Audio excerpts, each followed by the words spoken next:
წარმოიდგინე, შენ 13 წლის ხარ, ბედნიერად, თივთივებ შენი სერფინგის დაფაზე ოკეანეში.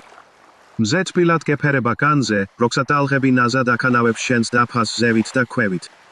მარილიანი ნიავიგი ჩეჩავს თმას, როცა მუცელზე წოლილი ისვენებს სერფინგის დაფაზე.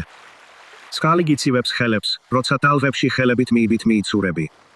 და შემდეგ მოულოდნელად, შენი ყველაზე საშინელი კოშმარი რეალობად იქცევა შემზარავი თავდასხმით. ქვემოდან, სიღმიდან ამოდის უზარმაზარი 14 ფუტის სიგრძის ზვიგენი. ტკივილი დანასავით გჯრის, როცა მისი კბილები შენს სხეულში ეჭრება. შენ ქვემოთ, ცხალი ციკლად იღებება. ეს სერფერი ბეთანი ჰამილტონის ნამდვილი ისტორიაა. ბეთანი ჰამილტონი გაიზარდა სერფინგის სამოთხეში, კაუაიში, ჰავაიზე. ბავშვობაში ის ხარობდა ამ მწვანე კუნძულზე, უსასრულო საათებს ატარებდა ცისფერ წყლებში თამაშით. ბეთანის მშობლები, თომი და შერი, თავადაც სერფერები იყვნენ და დიდი სურვილით გააცნეს სერფინგი როგორც მას, ასევე მის ძმებს, ნოას და ტიმოთის, პატარა ასაკში. როცა ბეთანი მხოლოდ 3 წლის იყო, ის უკვე თავის პირველ სერფინგის დაფაზე იდგა. ბუნებრივი ნიჭით დაჯილდოებული, ბეთანი ენთუზიაზმითა და უშიშრად ეუფლებოდა ტალღებს. ბეთანისთვის სერფინგი მალე მხოლოდ ჰობიზე მეტი გახდა. ეს მისი უდიდესი ვნება იყო. ის თქმებოდა წყლის ზედაპირზე სრიალის შეგრძნებით და ოკეანესთან ერთიანდებოდა. მორცხვი და ჩუმი ხმელეთზე, ბეთანი ტალღებზე სრიალისას თამამი და ელეგანტური იყო. ყოველ დილით ის კანთიადზე იღვიძებდა და მოუთმენლად ელოდა ტალღებზე სრიალს. 8 წლის ასაკში ბეთანიმ თავის პირველ სერფინგის შეჯიბრში მიიღო მონაწილეობა და დამსხებისთვის შთამბეჭდავი შედეგი აჩვენა.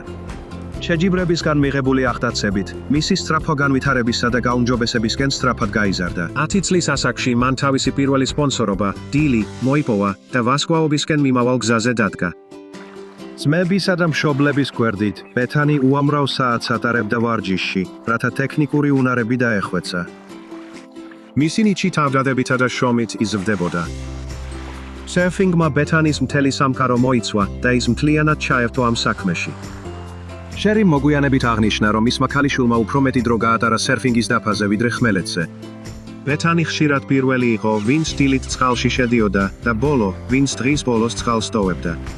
ის ერთ ტალღას მეორის შემდეგ სიხარულითა და მიზანდასახულობით იჭერდა.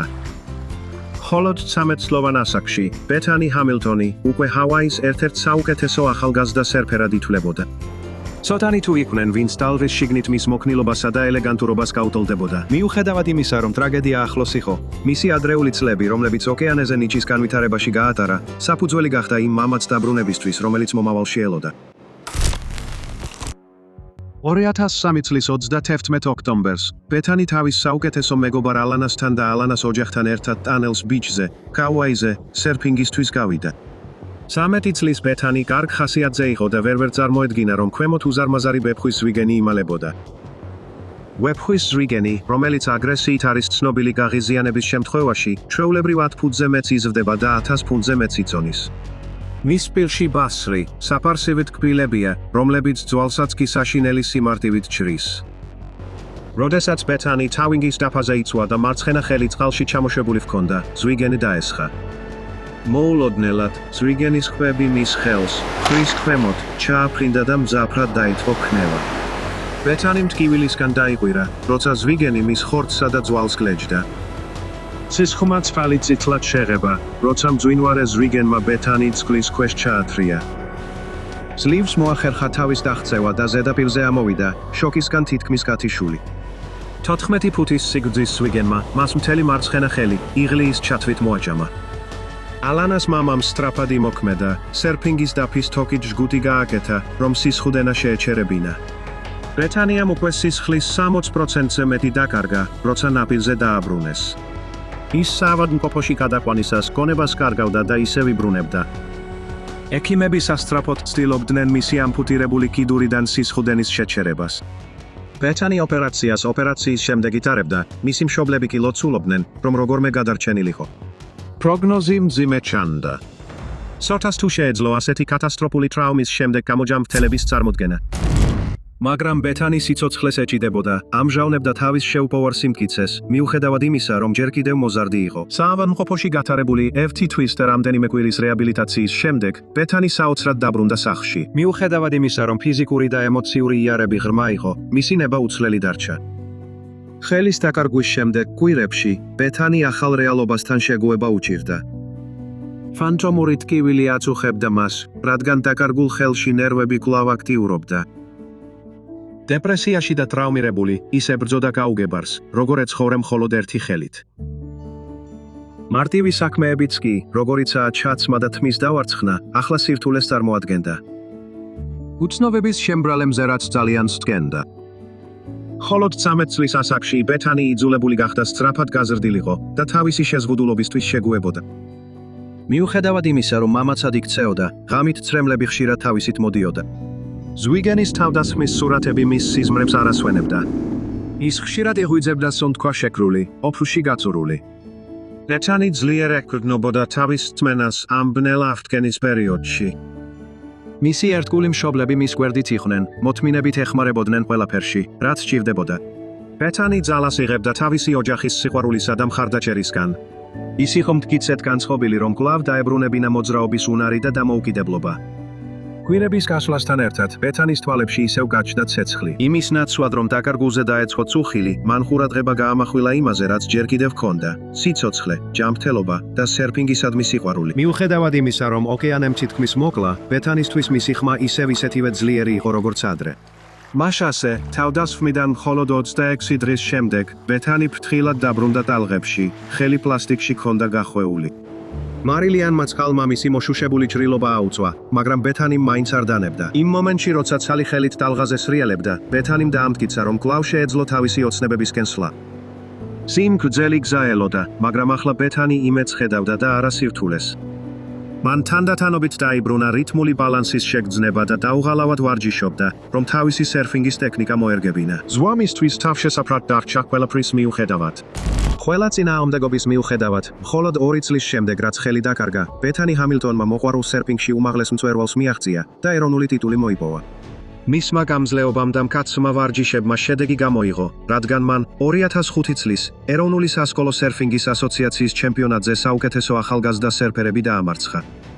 მაყურებლები გაოცებულნი იყვნენ მისი მოხდენილობითა და სიმშვიდით, როცა ბეთანი ჰამილტონი ერთი ხელით ტალღებზე სრიალებდა. მიუხედავად იმისა, რომ ზოგიერთს ეჭვიეპარებოდა, შეძლებდა თუ არა ბეთანი ჰამილტონი ოდესმე კვლავ კონკურენტულად სერფინგს, ბეთანიმ თავისი გამძლეობა და ნიჭი დაამტკიცა. ძლიერი ნებისყოფით, ბეთანი ჰამილტონმა თავად ისწავლა ტალღაზე წამოდგომა და ტალღის ზედაპირზე მოძრაობა თავისი სხეულის ძირითადი კუნთებისა და უკანა ფეხის გამოყენებით. მისი სერფინგი თითქოს ძალისხმევის გარეშე გამოიყურებოდა, თუმცა ეს მალავდა იმ დიდ შრომას, რაც ტექნიკის ადაპტირებაში ჩადო. ბეთანი ჰამილტონი კვლავ სერფინგის სამყაროში ამომავალი ვარსკვლავი გახდა. 2007 წელს მან საერთაშორისო ყურადღება მიიპყრო, როდესაც პირველი ადგილი დაიკავა NSSA-ის ეროვნული ჩემპიონატის ქალთა ექსპლორევ დივიზიონში. მისი გამბედაობის შთამბეჭდავმა ისტორიამ, ტრაგედიის შემდეგ ბეთანი შთამაგონებელ სიმბოლოდ აქცია. ის გამოჩნდა გავლენიან ტელეშოუებში, როგორიცაა ელენი და ოპრა, სადაც თავისი გამძლეობის გზა გააზიარა. სხვამა გამოცემებმა, როგორიცაა Time და People, ბეთანი მისი როგორც სპორტსმენის მიღწევებისთვის გამოარჩიეს. მან 2004 წელს ავტობიოგრაფია დაწერა სახელწოდებით Soul Surfer, რომელმაც კიდევ უფრო გამოკვეთა მისი რწმენა და ოჯახის გადამწყვეტი მხარდაჭერა. ბეთანემ 2009 წელს აისულა ოცნება და პროფესიონალ სერფერებს შეუერთდა, ASP მსოფლიო ტურზე ასპარეზობდა. მან წლების განმავლობაში უნარების დახვეწის შემდეგ 2016 წელს PG Pro-ზე მესამე ადგილი დაიკავა, სადაც საუკეთესო სერფერებს შეეჯიბრა. მიუხედავად იმისა, რომ ხელი დაკარგა, ბეთანიმ არასოდეს დანებდა და ადამიანის გამძლეობის ძალა აჩვენა. მან კვლავ თავდაჯერებულად და ვნებით დაიწყო ტალღებზე სრიალი, მისი დაუღალავი სულისკვეთების წყალობით. ახლა, როცა ბეთანი ჰამილტონი 30-იან წლებშია, ის კვლავ შთააგონებს სხვებს როგორც პროფესიონალი სერფერი, მოტივაციური სპიკერი და ფილანთროპი. ის არ აძლევს უფლებას, რომ მისმა შეზღუდულობამ ხელი შეუშალოს სრულფასოვნად ცხოვრებაში.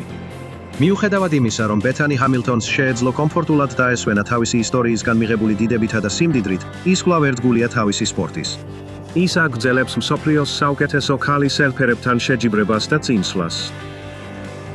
2019 წელს ბეთანი ჰამილტონის ტრიუმფალური გზა ასახეს დოკუმენტურ ფილმში „ბეთანი ჰამილტონი, შეუჩერებელი“.